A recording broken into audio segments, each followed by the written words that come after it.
realmente creo que cualquier llamada comercial la puede hacer una IA y pronto va a imponerse. En muchos casos lo hemos conseguido, incluso hemos superado en algún caso a humanos y solo le damos llamadas de calidad. Así, de esta manera, al equipo comercial humano le ahorramos quemarse con un montón de llamadas improductivas que suele ser muy pesado. No tengo manos o no tengo recursos para atender a todos los leads como me gustaría. Y hoy en día, pues con la inmediatez que requiere todo el mundo, pues no se puede permitir una empresa dejar esperando a un lead. Importante en muchos casos coger al cliente en caliente, responderle rápido, si no se va a ir a un competidor.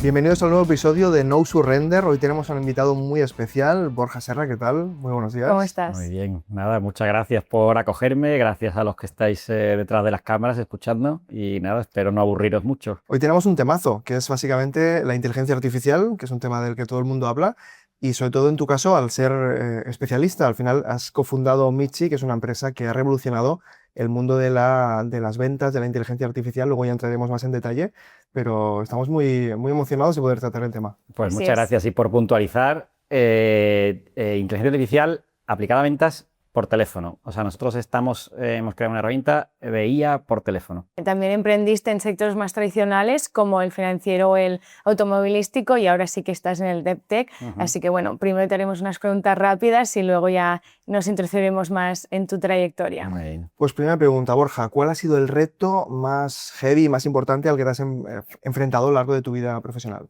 Sin llorar demasiado, pero obviamente el mundo emprendedor tiene sus dificultades.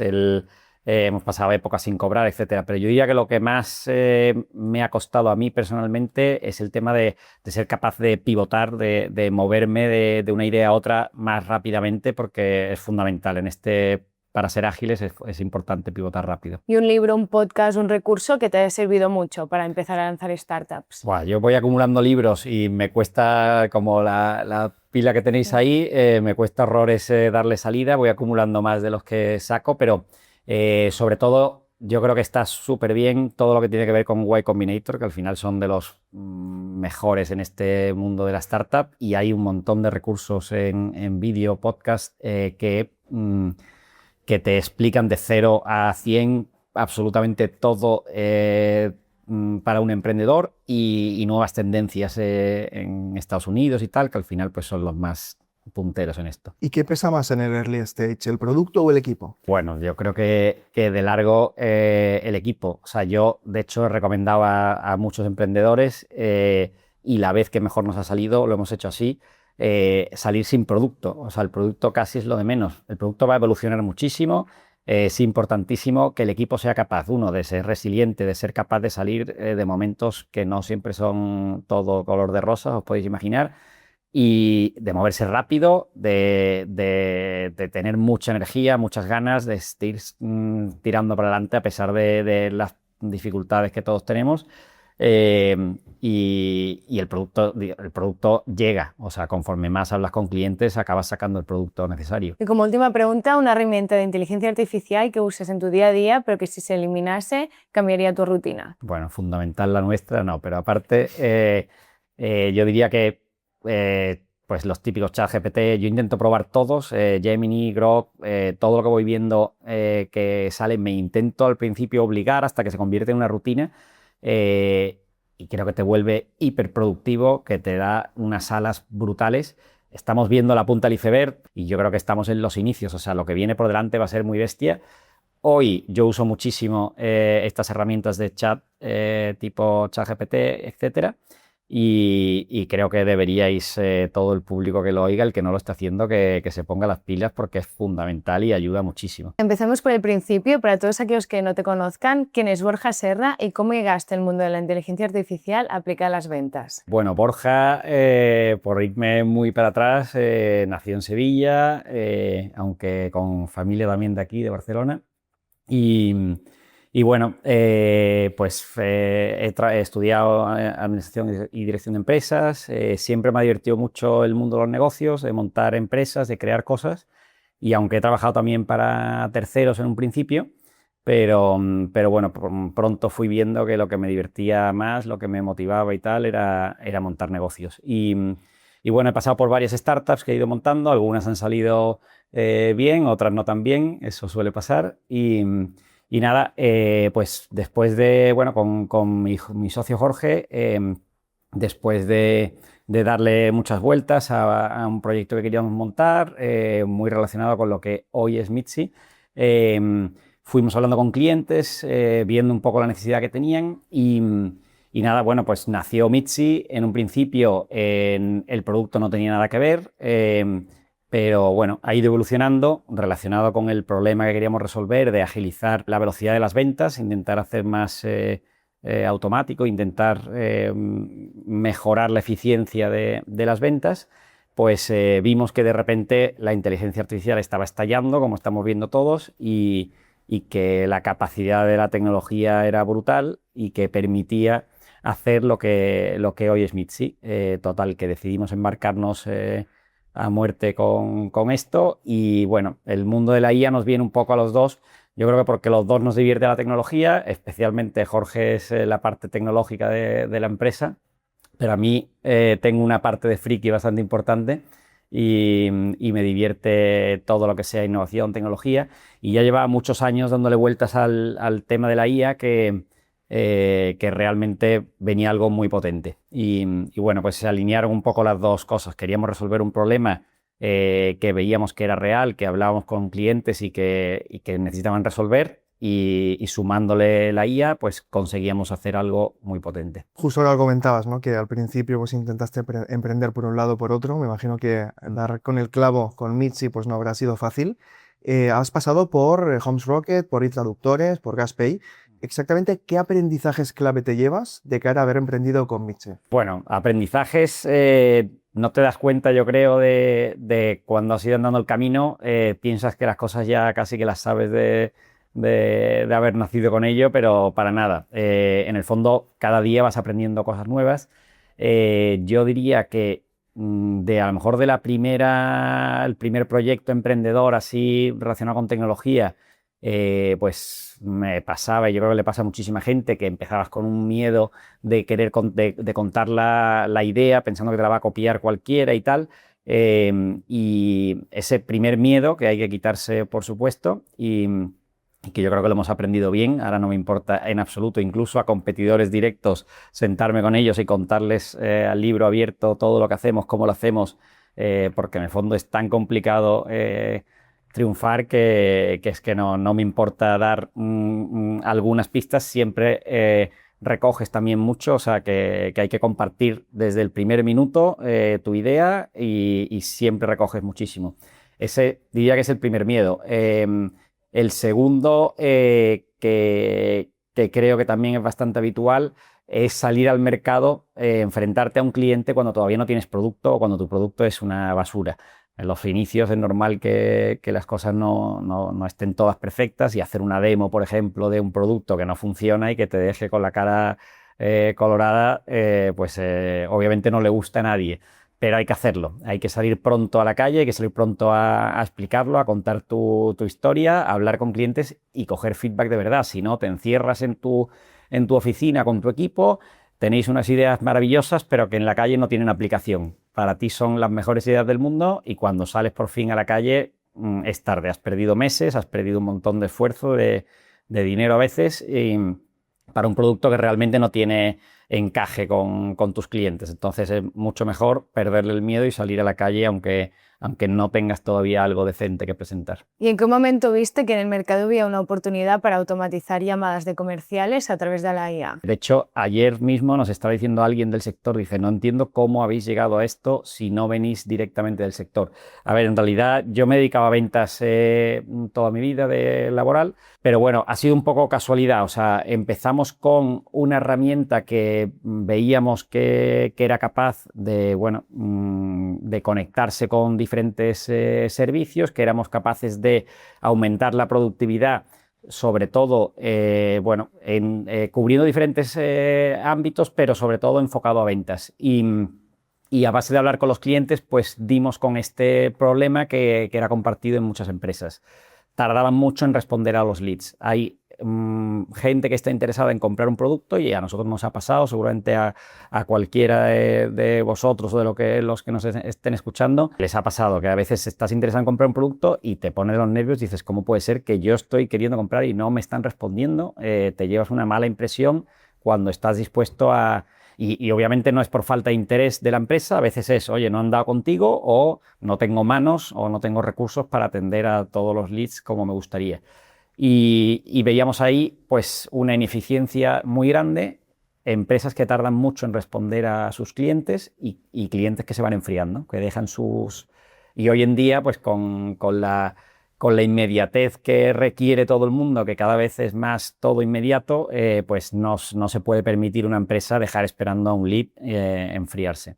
Y bueno, pues nada, vimos ahí que esto había que resolverlo, y vimos a ver qué herramientas y cómo podíamos automatizar esto para hacerlo más ágil. Y a base de darle vueltas, a base de hablarlo con clientes, pues hemos llegado un poco a la conclusión actual de lo que es Mitsi, y centrándonos pues sobre todo en ventas, inteligencia artificial por voz, bueno, que yo creo que pronto lo veremos en todas partes, pero realmente creo que cualquier llamada comercial la puede hacer una IA, y pronto va a imponerse por motivos obvios. Ahora lo comentabas, venías de sectores mucho más tradicionales y el cambio a esta deep tech mucho más tecnológica.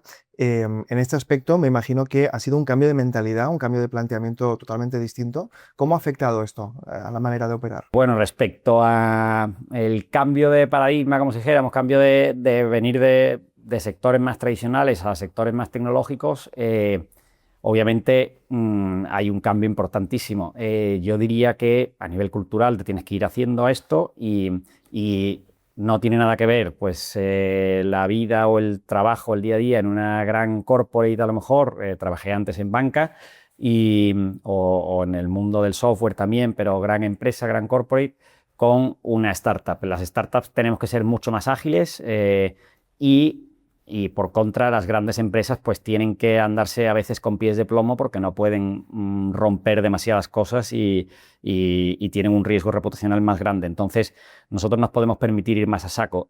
Nuestra mentalidad y lo que le intentamos transmitir a todo el equipo desde el principio, y darle esa seguridad o esa tranquilidad de, oye, no pasa nada si, con perdón, la cagas en algún momento. Todo el mundo se equivoca. Preferimos 1000 veces que la gente tire por su cuenta, que se haga cargo de su responsabilidad, de su departamento, incluso a veces de un poco del de al lado, porque todos tenemos que echarnos manos, y que vayamos todos a saco y no esperemos a pedir permiso para todo. O sea, que aquí tiene que haber gente ejecutora que tire para adelante, y obviamente haciendo eso te equivocas a veces y no pasa nada. Si el día que se equivoca alguien, el de al lado le pega un capón, pues la próxima vez va con miedo, y eso pasa mucho en la gran empresa, y por tanto pues todo el mundo va muy tranquilito, muy despacito, con ganas de no meter la pata. En la startup eso no te lo puedes permitir. Cada día cuenta, y tenemos que ir súper rápido para desbloquear cosas, para llegar a la solución de lo que estamos buscando arreglar. Y ahora bajando un poco más al producto de Metsi, que esta imagino que es una de las preguntas más recurrentes que tenéis, y es ¿qué nivel de naturalidad habéis conseguido en esas conversaciones? Pues esto para nosotros es clave, no tanto por el efecto wow o lo chulo que pueda ser que la IA realmente hable muy parecido a un humano, sino porque al final lo que nosotros nos enfocamos es en conversión. Lo que queremos es que realmente esto sirva, no que sea algo muy chulo, sino que realmente convierta, y que convierta a niveles parecidos a humanos. En muchos casos lo hemos conseguido, incluso hemos superado en algún caso a humanos en conversión, y esto es básicamente porque la conversación es natural, porque la conversación es buena y porque el cliente tiene una buena experiencia. Si no, es imposible vender. El año pasado el estado de la tecnología aún no lo permitía, la conversación no estaba nada mal, y aún así teníamos clientes que estaban dispuestos en sacar la producción, pero todavía le faltaba un puntito, sobre todo porque el reto a batir el año pasado era la latencia, que es al final el tiempo desde que tú le hablas a la IA hasta que te responde. Y eso, si no tienes una latencia muy baja, hace que cuando tú le hablas, justo ella te estaba empezando a hablar, entonces luego te corta, pero corta tarde, en fin, se puede volver una conversación muy caótica. Hoy ya hemos conseguido, y esto va avanzando como todos estamos viendo, a toda leche, el mundo de la inteligencia artificial se están metiendo muchísimos recursos y está avanzando rapidísimo, y yo creo que estamos viendo la punta del iceberg. Creo que lo que viene por delante es muy, muy bestia.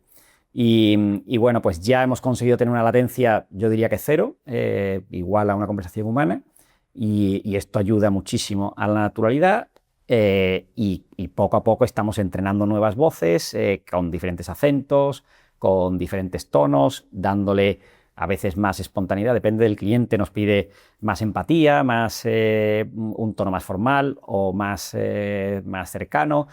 Podemos jugar con un montón de variables para adaptarnos a cada cliente, incluso dentro de una misma empresa que tienen varias marcas, pues nos piden una voz específica para una marca o una voz para otro. Por ejemplo, Stellantis, el grupo de automoción, hemos empezado de momento con 3 marcas y estamos entrenando otras 2 más.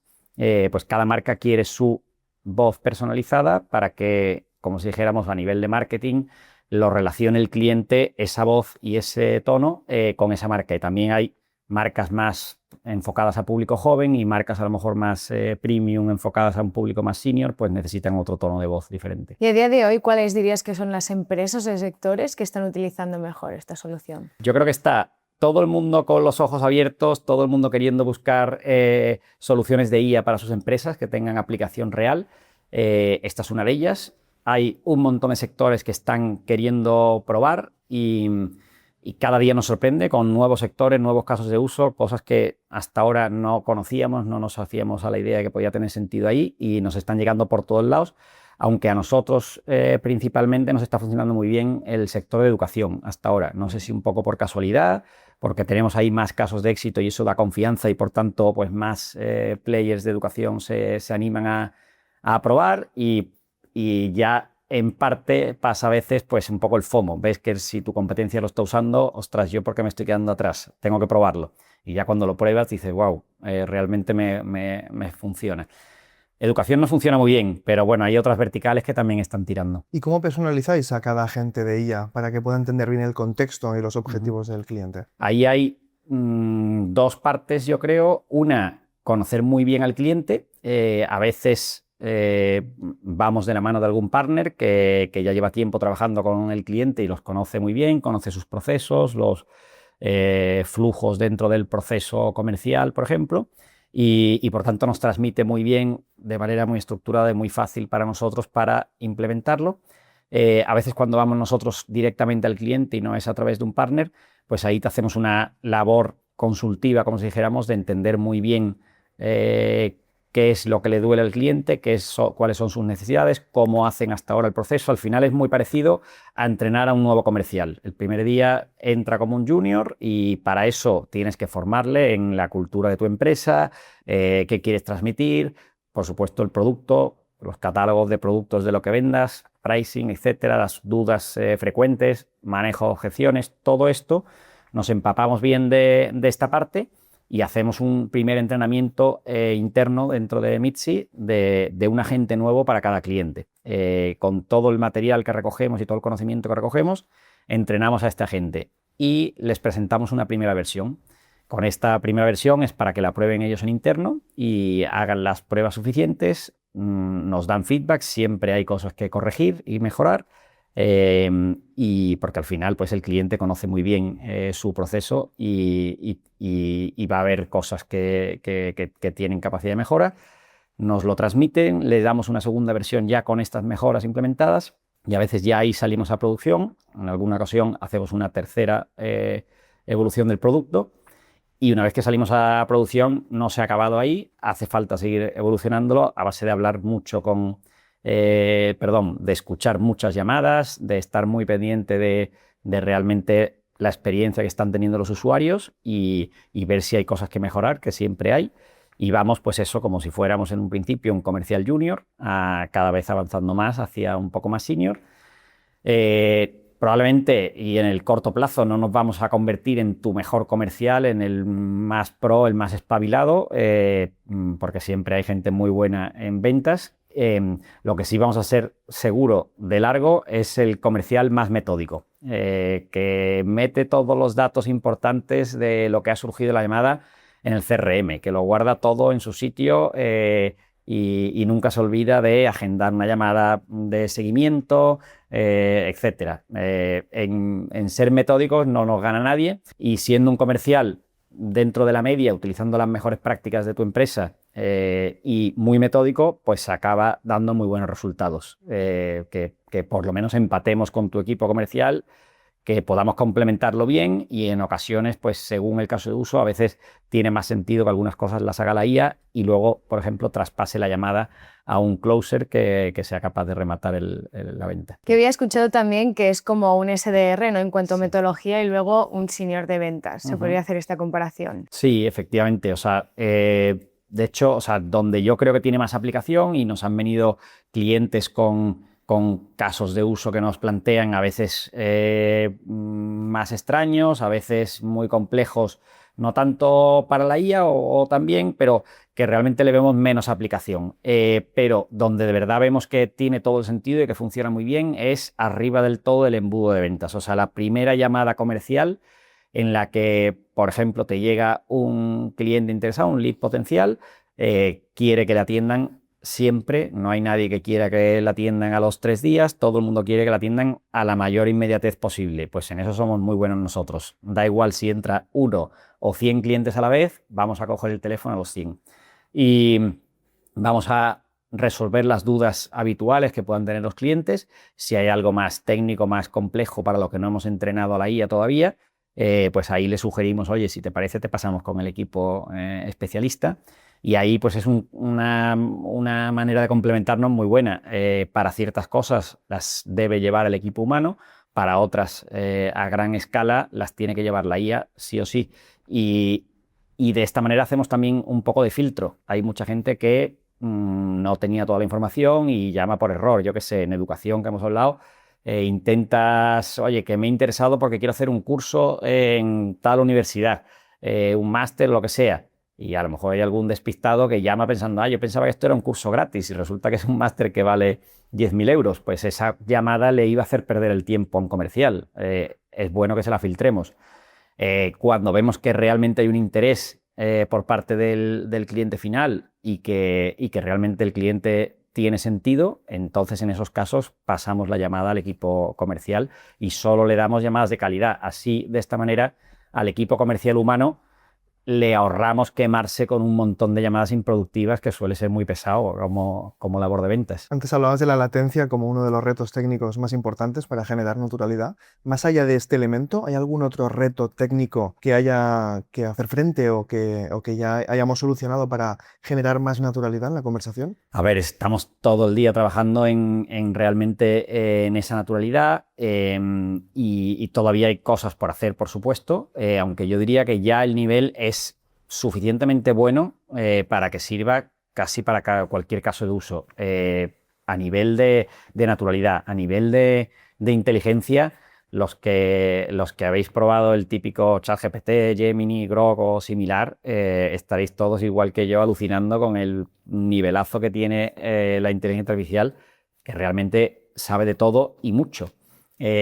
Pues a ese nivel de inteligencia, en el fondo está accesible para todos y yo creo que ya es un nivel brutal. ¿Va a seguir mejorando? Seguro, pero ya no es necesario muchísimo más nivel. O sea, ya es más lista que yo, por ejemplo, que es fácil, pero bueno, más lista que otros muchos comerciales. Luego, no necesitas mucho más producto, aunque aún así va a seguir mejorando.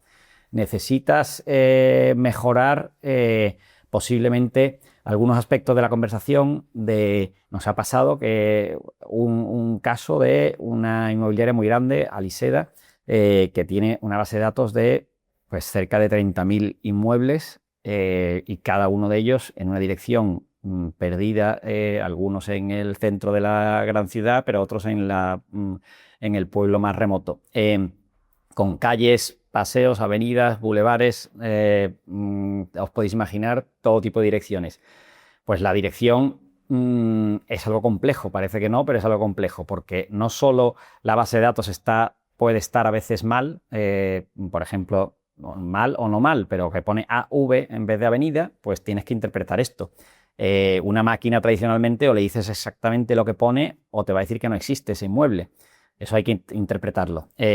Los usuarios igual. Alguno te llama y te dice que, mira, estoy buscando un inmueble en la avenida no sé qué, y no es avenida y es paseo, o es la calle tal. A veces se equivoca el cliente y eso es complejo para una máquina. Por ejemplo, el ruido de fondo.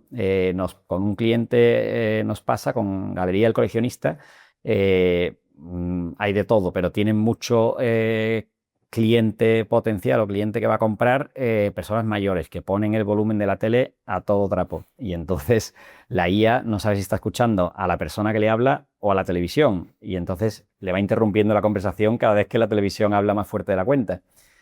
Pues resolver eso también es complejo. Intentar diferenciar entre tipos de voces o alguien que le está hablando, está la mujer al teléfono y el marido por detrás opinando y diciéndole, dile que no sé qué, o al revés. Y esto pues interrumpe a la IA y vuelve la conversación poco natural.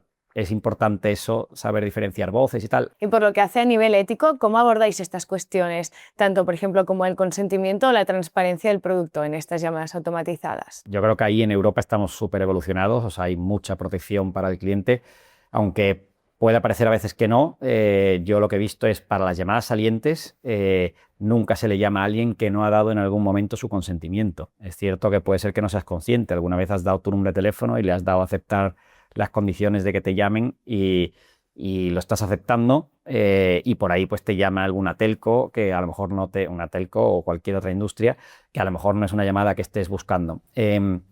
Pero yo diría que el que se salta esa norma sale mal parado. O sea que creo que las empresas nos están metiendo, por lo menos las grandes empresas donde nosotros nos enfocamos, no se saltan nunca ese tipo de normativa. Y luego yo te diría que el caso de uso que probablemente mejor nos funciona es lo que llaman inbound, leads entrantes, gente que se ha interesado en tu producto, que está o bien llamando directamente a tu teléfono o bien dejando sus datos porque está interesado en comprar un producto o lo que sea y quiere que le contacten.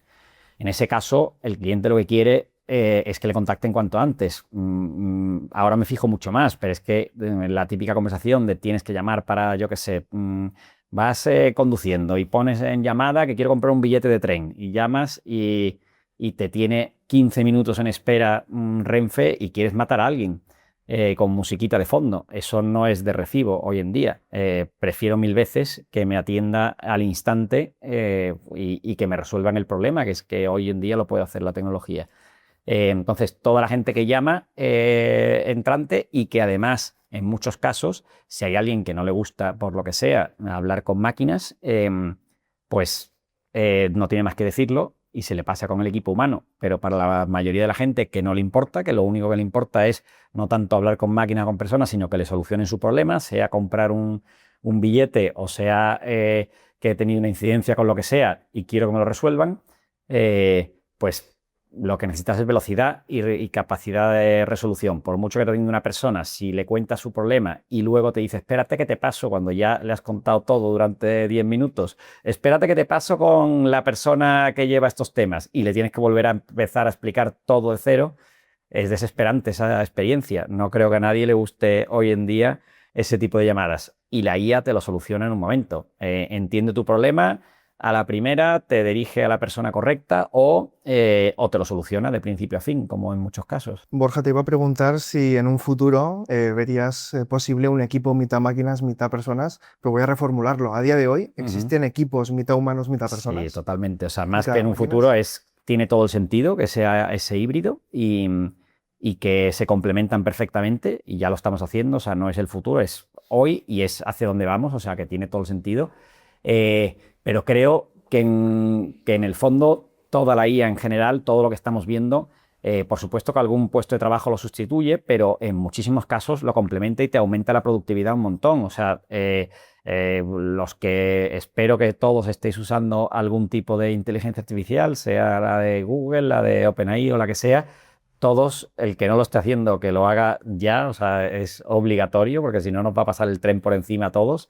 Y realmente te vuelve 1000 veces más productivo. Es fundamental usarla cada día un poquito, acostumbrarte a esto. Y yo lo que veo es cualquier profesión, si tú eres un abogado, pues un abogado sin IA se va a quedar muy atrás, va a tardar una semana en resolver un problema, mientras que un abogado apoyado por IA, pues se va a volver un superhombre, un pedazo de abogado que te resuelve los temas a toda leche. No significa que delegue todo en la IA, sino que con el conocimiento de ese abogado, con criterio, es capaz de hacer preguntas, apoyarse en la IA, resolver las cosas mucho más rápido y servir a los clientes con mucha calidad, mucho más rápido. De hecho, probablemente con más calidad, porque puede dedicarle el tiempo a lo importante, a estructurar bien la información y no a ir corriendo más de la cuenta. ¿Y tenéis casos donde la IA haya superado al equipo humano? Bueno, si podéis poner un ejemplo. Pues yo te diría, mira, en educación, por ejemplo, tenemos 2 casos que ya estamos, por lo menos las métricas que nos pasan del cliente, estamos por encima de equipos humanos. Esto y otro tema de hipotecas, una especie de comparador de hipotecas. En temas de educación, bueno, o en cualquier caso, en cualquier industria, yo esto lo explico, ¿no? Como decía antes, no se trata de que vaya a ser el comercial más espabilado de todos. Sí que tiene mucho conocimiento, es muy listo o lista, pero donde gana es en que es más metódico. Entonces, a nivel de ventas es muy importante en muchos casos coger al cliente en caliente, responderle rápido, si no se va a ir a un competidor. Si tú estás tardando mucho en responder a tus leads, tienes un problema. Vas a perder leads y hay 1000 estudios sobre esto. Como tardes más de 5 minutos en responder, baja la conversión una barbaridad. Nosotros no tardamos 5 minutos, tardamos menos de 5 segundos. Eso es, a nivel humano, casi imposible tenerlo. Necesitas un equipo gigante que es ineficiente porque muchas veces están cruzados de brazos y otras veces están a tope o desbordados. Con la IA eso no te pasa, es todo productividad. Cuando no hay llamadas, no hay coste, no hay nadie cogiendo el teléfono. Si te entran 1000 llamadas a la vez, coges las 1000. Estábamos esta mañana hablando con un inversor comentando casos donde la escalabilidad es clave. Por ejemplo, bueno, hay un caso que es Telepizza, que tienen pues, los días de partido pasan de 0 a 100 en un momento. El típico partido importante es que ponen con un contact center, te puedes imaginar, a cientos de personas durante un buen rato esperando a que entren llamadas, no entra ni una, y en cuanto para el medio tiempo te entran tropecientas mil llamadas a la vez, no dan abasto y tienen a gente esperando 1 minuto, 2 minutos, 5 minutos esperando, gente que se cansa, que cuelga, que llama a la competencia y se compra una pizza en otro lado, aunque le guste más a lo mejor la de Telepizza, la acaba comprando en el competidor. Eso no tiene sentido, perder ventas por ahí.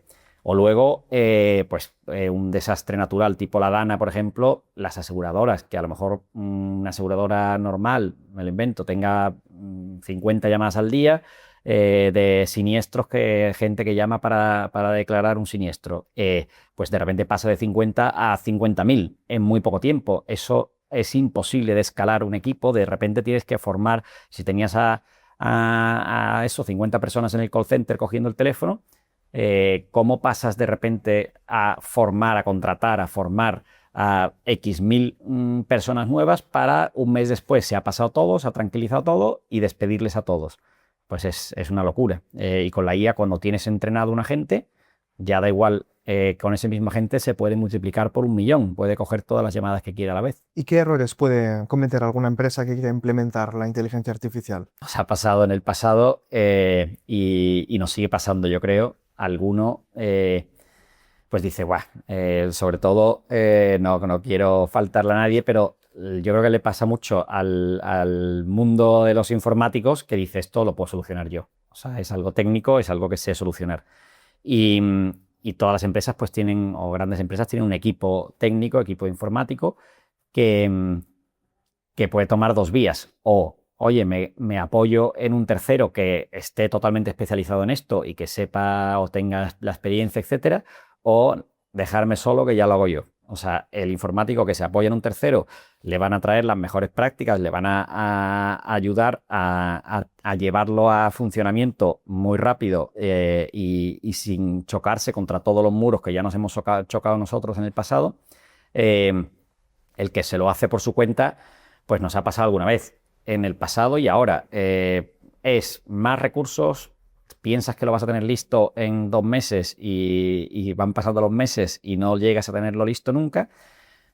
Parece que, oye, que sí, que eres capaz de que hable, que has conectado varias piezas y que realmente habla, pero una cosa es que hable y esté al 80% y otra cosa es que esté a un nivel de sacarlo a producción. Y para eso tiene que estar muy, muy bien. Y las grandes empresas no se pueden jugar a que esté a medias o que esté, aunque sea al 80-85%, porque ese último 15% o 20% o lo que sea, pues son metidas de pata gordas, que no te puedes jugar tu imagen de empresa con algún cliente y meter la pata con él y atenderle realmente mal.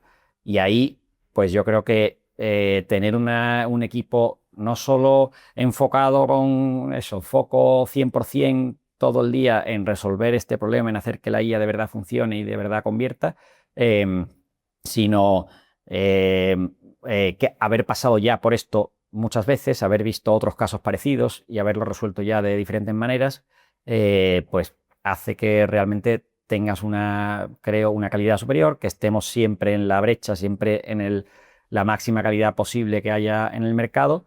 Cosa que si estás a varios frentes, como dice el refrán, quien mucho abarca, poco aprieta. Si estás a varias cosas, no vas a tener esto funcionando bien nunca. Antes hablabas de métricas. ¿Cuáles son las que seguís más de cerca de cara a ver que lo estáis haciendo bien? De cara a inversores y también a nosotros nos parece interesante, obviamente, es facturación y facturación recurrente. Esto es importante. Hay una métrica que sorprendentemente solo te diría que a lo mejor inversores que me sorprenden para muy bien, nos preguntan qué conversión realmente estás teniendo en cada caso de uso, en cada cliente, y cómo está evolucionando esto. Para mí eso es fundamental, o sea, que esto de verdad no solo facture, sino que realmente casi más importante es que de verdad le sea útil al cliente, que de verdad le esté funcionando y que vaya creciendo. Si esto es útil para el cliente, vamos a quedarnos ahí para mucho tiempo. Y eso relacionado con esto de quedarnos para mucho tiempo, hay una métrica que es fundamental, para nosotros nos encanta y para los inversores es importantísimo, que es el churn, caída de clientes. Desde que empezamos no hemos perdido ni un solo cliente, esto es una pasada. De hecho, lo que leemos en prensa del sector es que otros grandes players en Estados Unidos están sufriendo mucho de esto. Posiblemente porque han cogido casos de uso que a lo mejor no tenían una necesidad tan real, habrá de todo, pero habrán cogido algunos de estos y el que no le duele tanto el problema, pues prueba como turismo tecnológico, prueba qué chulo, pero no lo necesito y lo da de baja. Nosotros hemos filtrado muy bien a los clientes que queríamos y nos hemos enfocado en clientes que de verdad tienen un dolor que solucionar y bueno, pues de momento, a pesar de que obviamente no todo es perfecto y que el año pasado el producto todavía estaba en pañales, como si dijéramos, y evolucionando, pues aún así no hemos perdido ningún cliente. Pues Borja, en No Surrender siempre nos gusta reflexionar sobre los errores, ¿no? Y qué aprendizajes hemos obtenido. Si tú ahora tuvieras que volver atrás y empezar Meche desde cero, ¿qué harías diferente? ¿Qué es lo que has dicho? Vale, aquí me equivoqué y ahora lo cambiaría. Personalmente, más que la empresa, yo me ha costado pivotar más rápido. O sea, creo que hay que estar... esto sí que lo hemos hecho, salir al mercado, escuchar al cliente y creo que eso es fundamental. Probablemente siempre lo puedes hacer más, o sea, salir más al mercado, escuchar más al cliente, estar súper atento a las señales, porque creo que un poco la cultura aquí en España y bueno, pues toda la cultura a lo mejor latina somos más... nos cuesta más decir que no de primera, no somos tan tajantes. Yo creo, me puedo imaginar un alemán o incluso en Estados Unidos, pues van mucho más a saco. Si te dicen que sí, es que sí, y van a saco, no pierden el tiempo. Y si te dicen que no, te lo dicen en el minuto 1, no me interesa, esto no va conmigo, puerta. Aquí muchos se dicen que interesante, me gusta mucho, tal, pero luego no terminan de cerrar. Entonces, ahí estás si te quedas con que te han regalado el oído y que realmente te lo crees, pues te pueden hacer perder mucho el tiempo y tú tienes que ser capaz de ver más allá y decir, oye, esto no está tirando. O sea, me llevan diciendo que sí, pero no lo estoy cerrando y no estoy consiguiendo clientes. Esto no funciona. Hay que ser capaz de pivotar muy rápido. Yo el problema que he cometido, creo, en el pasado, y espero no seguir cometiendo el mismo, es probablemente enamorarme más de la cuenta de mi producto, de lo que quiero solucionar y de eso, de enamorarte demasiado, te lo crees más de la cuenta, intentas convencer al cliente como sea, como encima estoy más en la parte comercial, pues de repetir el mensaje y de intentar convencer a los clientes de que esto de verdad les va a cambiar, de que va a ser la leche, pues te lo crees tanto que te cuesta cambiar. Cuando de repente las señales te dicen tienes que moverte, este producto no está tirando suficiente, no está solucionando un problema que duele de verdad, pues te cuesta mucho después de haberte enamorado pegar el cambio y hay que ser más rápido. ¿Y qué consejo le darías a un emprendedor que esté validando su idea con la IA pero aún no tenga producto? Yo soy súper fan yo creo que se llama metodología Lean, que es al final, oye, con muy poco sal a probar, o sea, no necesitas tener un Ferrari para pasearte por la calle, empieza con un patinete y ni siquiera eléctrico, sal muy rápido a probar, no hace falta un productazo, hace falta salir a la calle, entender bien al cliente y rodearte todo lo posible, contar tu idea todo lo que puedas, a riesgo de que te lo copien. Si te lo van a copiar hoy en día va todo muy rápido, te lo van a copiar no una, 1.000.000 de veces y eso es un súper buen síntoma. Si no te lo copia nadie, pues probablemente porque estás súper equivocado y te lo estás creyendo encima. La competencia es buena, hay que perder el miedo y hay que salir a la calle, contarlo y que te den feedback y ver si de verdad es feedback sincero y que no sea un amigo tuyo que no te quiere herir tus sentimientos y que te diga, sí, sí, vas bien, buena pinta, pero luego no llegas a ningún lado con eso. Que te den feedback sincero, que te den donde duele, no revolverte y contraargumentar en plan de tú no tienes ni idea, estáis todos locos, el único que sabe de esto soy yo, sino escuchar con escucha activa por qué te están diciendo que no. Y a ti, Borja, ¿cuál es el consejo mejor que te han dado que sigue marcando tu forma de liderar? Antes hemos comentado lo de mejor pedir perdón que permiso. O sea, creo que la primera startup tecnológica que montamos teníamos esa frase grabada a fuego. O sea, la poníamos en una pared en grande y era como de los valores de la empresa que nos repetíamos continuamente. Para este sector eso no vale obviamente para grandes empresas y tal, pero para el mundo startup prima esto. O sea, sí, obviamente sin saltarte el tema de pedir perdón y permiso, no te puedes saltar según qué cosas de morales, como si dijéramos. Lo que sí que puedes hacer es moverte muy rápido, aunque salgan cosas mal. Creo que eso es fundamental para llegar a lo que el santo grial que llaman el product market fit, que todo el mundo busca, que a veces te medio engañas y piensas que tienes un grado de product market fit, probablemente es que no. O sea, si no lo notas que de verdad te quitan de las manos lo que estás haciendo, probablemente es que no estás suficiente, es una faena decirlo así, pero probablemente no estás en el sitio adecuado. Hay que seguir moviéndote y hay que seguir escuchando a los clientes. ¿Y por qué no, entre comillas, me lo quitas de las manos? ¿Qué te hace que no lo firmes hoy y quieras esperar a final de mes o quieras esperar a después de verano? ¿De verdad no te duele esto? ¿Cómo podría ser que hagamos algo que de verdad te duela y que lo quieras firmar antes de verano? Y Borja, para ir terminando ya, ¿cuál crees que será lo más difícil de cara a escalar una startup de ella en los próximos 2 años? A ver, que hay que mover un montón de piezas. O sea, tenemos por un lado un equipo que esté bien balanceado, no paramos de crear cuellos de botella y desatascar estos cuellos de botella. Entonces, si le metemos mucha caña por el lado ventas, y a veces no es previsible porque bueno, pues sabemos que hay demanda, pero hay clientes más rápidos, hay clientes más lentos, de repente se alinean las estrellas y te llegan 5 clientes a la vez y la semana siguiente no te llega ninguno, pues el ser capaz de digerir toda esa demanda como no es plana, pues para el siguiente equipo, que es el que implementa la solución en el cliente, a veces le generamos unos cuellos de botellas importantes, necesitamos darle previsibilidad de que vamos a cerrar y tal. Y quitar todos esos atascos, todas esas fricciones y que realmente dejemos correr a la máquina, pues es un reto importante. Pues Borja, hasta aquí el episodio de hoy. Muchas gracias por todo el contenido. Nos has demostrado que la inteligencia artificial no es una promesa, sino que realmente es una herramienta real y que puede transformar la forma de vender hoy en día. Sí, pues nada, gracias a vosotros por dar a conocer esto, por darnos a conocer y nada, encantado, súper agradable conversación. Pues gracias, Borja. Lo dejamos aquí, No Surrender. Un placer. Un placer haberte tenido con nosotros y gracias a todos nuestros oyentes que están cada 2 semanas con nosotros y nos vemos en el próximo episodio. Gracias. Hasta pronto. Muchas gracias.